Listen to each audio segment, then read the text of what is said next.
하나님께 감사합시다. 주의 평화를 빕니다. 하나님께 감사드립시다.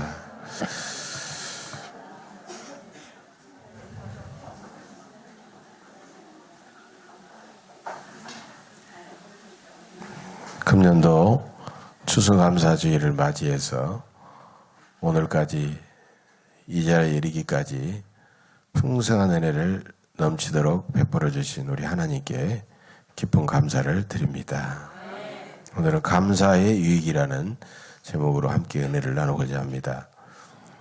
미국의 캘리포니아 데이비스 대학교 심리학과 로버트 에먼스 교수와 마이애미 대학교 마이클 맥컬러프 교수는 감사가 사람에게 미치는 영향에 대해서 사람들을 세 그룹으로 나눠서 일주일 동안 쭉 관찰을 했습니다. 실험을 한 거죠. 첫 번째 그룹 사람들은 기분 나쁜 일에만 집중하겠습니다. 그러니까 아주 좋지 않고 기분 나쁜 일만 막 거기에만 생각하고 막 집중하고 그렇게 했어요. 두 번째 사람들은 감사할 일에만 막 집중하겠습니다. 그리고 세 번째 사람들은 그냥 일상적인 삶을 그냥 살아가도록 한 거예요. 근데 그 결과 두 번째 그룹 감사할 일에 집중한 사람들은 다른 사람들에 비해서 월등하게 막 얼굴이 밝고 기쁨이 넘치고 다른 사람들에게 대해서도 감사하고 그러면서 그들이 스스로 고백하기를 너무너무 행복했다. 일주일 동안 너무너무 행복했다. 이렇게 고백하더라는 겁니다. 그런데 놀랍게도 이 감사할 일에 집중했던 이 두 번째 그룹 사람들의 가족이라든가 친구라든가 주변의 지인들, 아는 사람들도 대단히 긍정적이고 낙천적이고 아주 얼굴이 환해지는 그런 삶을 살았다는 겁니다. 그러니까 감사하는 사람은 감사하는 동안에 자신도 행복하고 또 다른 사람들도 행복하게 만들더라라는 것입니다. 이처럼 감사는 행복을 만들어냅니다. 유명한 심리학자요, 정신과 의학 의사인 유명한 이시영 박사는요, 모든 정신적인 문제와 그다음에 모든 질병을 치료하는 가장 중요한 약은 감사다 이렇게 말한 바가 있습니다. 이 감사하는 마음을 표현하는 0.1초 되는 그 짧은 순간에 이미 사람의 뇌 속에는 세라토닌이라는 아주 놀라운 물질이 나오게 된다는 거예요. 그래서 이 세라토닌이 분출되면 사람은 기분 나쁘고 두렵고 불안하고 그러다가도 갑자기 기분이 좋고 막 이렇게 밝아지게 된다는 겁니다.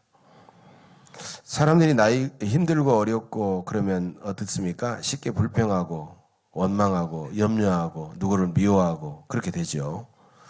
그러나 분명한 사실은 그런 사람들은요 점점 더 악화돼요. 행복하지는 못하는 거예요. 그러나 그럼에도 불구하고 감사의 조건을 찾아서 감사하면 그 마음속에 행복이 찾아오게 된다는 겁니다. 여러분, 사람들은 행복해서 감사하는 것이 아니라 어렵지만 감사하기 때문에 행복해진다라는 것입니다. 또 감사는 우리를 치유하고 구원으로 인도하죠. 오늘 본문을 보면요, 예수님은 사마리아와 갈릴리 사이로 지나가시다가 한 마을에서 나병 환자 10명을 만나게 됩니다. 그 당시 나병 환자들은 사회에서 격리돼 가지고 산골이나 계곡이나 이런 데서 살았기 때문에 정말 짐승만도 못한 그런 삶을, 비참한 삶을 살았던 사람들이에요. 그런데 그들이 예수님이 지나간다는 소리를 듣고 생명을 걸고 그 무리 속에 끼어가지고 예수 선생이 우리를 불쌍히 여기소서라고 그렇게 외치게 됐습니다. 그러자 예수님은 궁일이 여기사 가서 제사장들에게 내 몸을 보이라라고 말씀하셨습니다. 이것을 얼른 보면 동문서답한 것 같지만은 실제로는 예수님이 그들의 병을 고쳐주신다는 약속입니다. 그래서 예수님의 약속을 믿고 그들이 가다가 과연 그들의 몸은 깨끗해졌습니다. 그런데 그들 중에 유독 한 사람 사마리아인만 예수님께 돌아와서 예수님의 발 아래에 엎드려서 예수님 감사합니다라고 감사를 표현했다는 겁니다. 그러자 예수님은 이렇게 말씀하십니다. 10사람이 다 깨끗함을 받지 아니하였느냐? 그 9은 어디 있느냐? 이 이방인 외에는 하나님께 영광을 돌리러 돌아온 자가 없느냐? 예수님의 말씀은 어떻습니까? 내게 큰 은혜를 받은 사람들이 지금 다 어디로 갔단 말이냐, 이런 뜻입니다. 여러분, 하나님께 은혜를 받은 사람들은 다시 하나님께 돌아와서 예배의 자리에서 하나님 앞에 감사하는 마음을 표현해야 된다는 그런 뜻입니다. 따라서 감사를 얼마나 자주 표현하고 또 감사를 얼마나 다양하게 표현하느냐에 따라서 그 사람의 신앙과 그 사람의 인격을 알 수가 있다는 것이에요. 여러분, 아이는 어떻습니까? 어릴 때는 부모님의 사랑과 수고로 막 성장을 합니다. 그래도 뭐가 좀 부족하면 앙 울고 막 더 달라가고 막 때를 쓰고 막 그렇습니다. 그러나 점점 자라면서 그 부모님의 수고와 사랑과 은혜를 알고 마음속에 감사하기 시작합니다. 그것이 바로 성장했다는 거죠. 여러분, 성도들도 초신자 때는 다른 사람이 막 소개하고 안내하고 막 채워주고 찾아가고 그러면 어린아이 같은 신앙을 갖고 있다가 믿음이 점점 자라면서 하나님의 은혜를 깨닫게 되고 주님의 몸된 교회를 위해서 내가 무엇을 할 것인가 늘 감사함으로 그 일을 생각하게 되는 것입니다. 그런데 예수님은 발 아래에 엎드려 감사한 그 사마리아인에게 이렇게 말씀하십니다. 일어나 가라. 내 믿음이 너를 구원하였느니라. 여러분, 유대인의 9명의 나병 환자들은 이 말씀을 듣지를 못했습니다. 그들은 나병만 낫고 그냥 자기 길로 돌아가 버렸어요. 육체만 치유되었어요. 그러나 예수님께 돌아와서 감사했던 사마리아인은 육체는 물론 그의 영혼까지 구원을 받게 되었던 것입니다. 과연 우리의 믿음은 어떻습니까?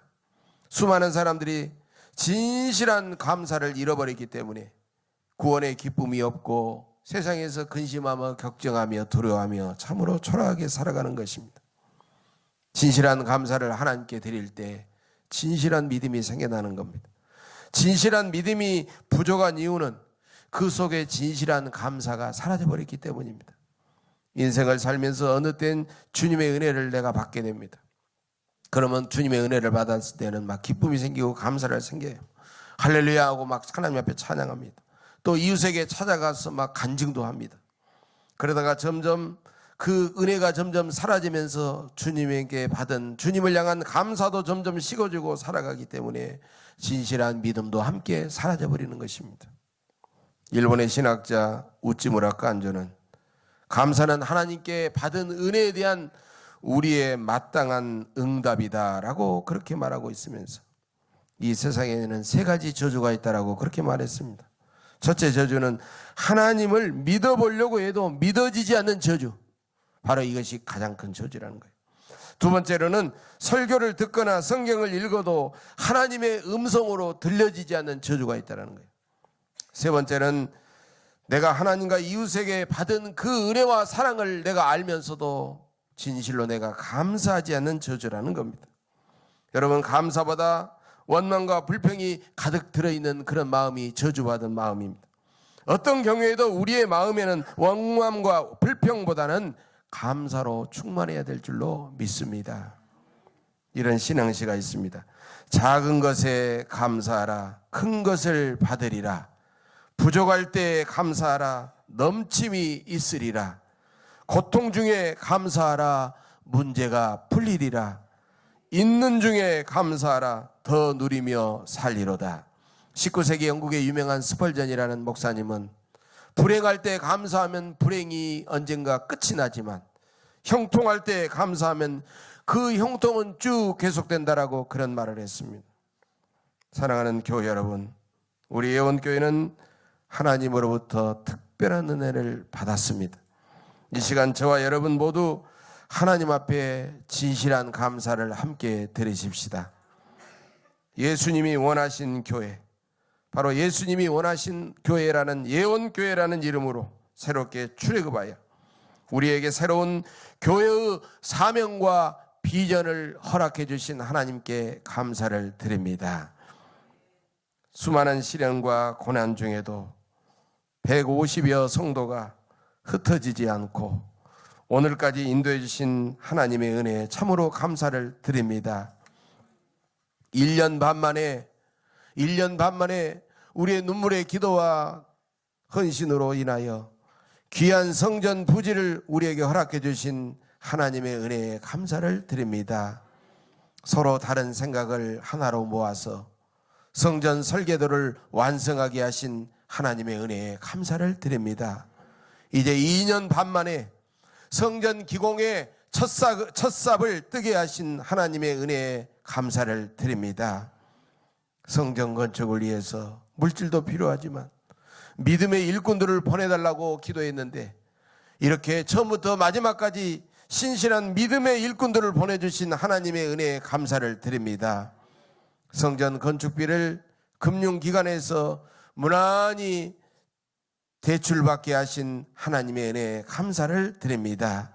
모든 성도들이 성전 건축을 위해 기도하며 여신도들이 수제비누와 그 다음에 반찬 판매를 위해서 서로 함께 만들고 함께 나가서 팔고 그래서 즐겁게 헌신하게 하신 그 하나님의 은혜에 감사를 드립니다. 이제 새로운 은암동 성전에서 거룩하고 영광스러운 예배를 드리며 그 성전을 중심으로 서로 사랑하며 그 성전을 중심으로 지역사회를 섬기며 그 성전을 중심으로 수많은 죽어가는 영혼들에게 전도하며 그리고 몰려드는 다음 세대를 양육하며 그 성전을 중심에 뻗어있는 우리의 성도들의 가정을 새로운 행복한 가정으로 세워가며 그 성전이 하나의 안디옥 교회가 되어서 땅끝까지 복음을 전파하면서 그리고 다른 교회의 롤 모델이 되는 교회를 꿈꾸게 하신 우리 하나님의 은혜에 참으로 감사를 드립니다. 지난 날을 돌아보도 하나님의 은혜요, 지금도 하나님의 은혜요, 내일을 보아도 하나님의 은혜요 감사뿐입니다. 사랑하는 여러분, 호텔이나 모텔이나 이런 숙박시설을 가면 어떤 방이나 다 열 수 있는 마스터키가 있습니다. 주인은 그 키를 가지고 잠겨져 있는 문을 다 열 수가 있습니다. 감사는 우리의 인생의 어떤 문제도 능히 다 풀 수 있는 마스터 키입니다. 감사는 최고의 화장품입니다. 감사하면 예뻐집니다. 감사는 최고의 영적 자본입니다. 감사하면 무슨 일을 하든지 성공합니다. 감사는 최고의 영적 교육입니다. 감사하면 성숙한 인생이 됩니다. 감사는 최고의 인간관계 교사입니다. 감사하면 좋은 인간관계를 만들어낼 수 있습니다. 감사는 최고의 영적인 보약입니다. 감사하면 병든 몸도 치유되고 회복할 수 있습니다. 감사는 최고의 영적 항암제입니다. 감사하면 어떤 암세포도 죽일 수 있습니다. 감사는 최고의 영적인 진통제입니다. 감사하면 몸의 모든 고통이 사라집니다. 감사는 인생의 문제 속에 있는 하나님의 능력과 구원을 체험하게 합니다. 감사는 행복을 만듭니다. 감사는 치유받은 사마리아인처럼 하나님을 가장 기쁘고 영광스럽게 합니다. 여러분의 마음을 이 시간 이후로 감사로 가득가득 채우셔서 더 행복하시고 더 능력 있고 더 아름답게 살아가시기를 주의 이름으로 간절히 축복합니다. 기도하겠습니다. 참으로 감사하신 하나님 아버지, 하지만 우리는 그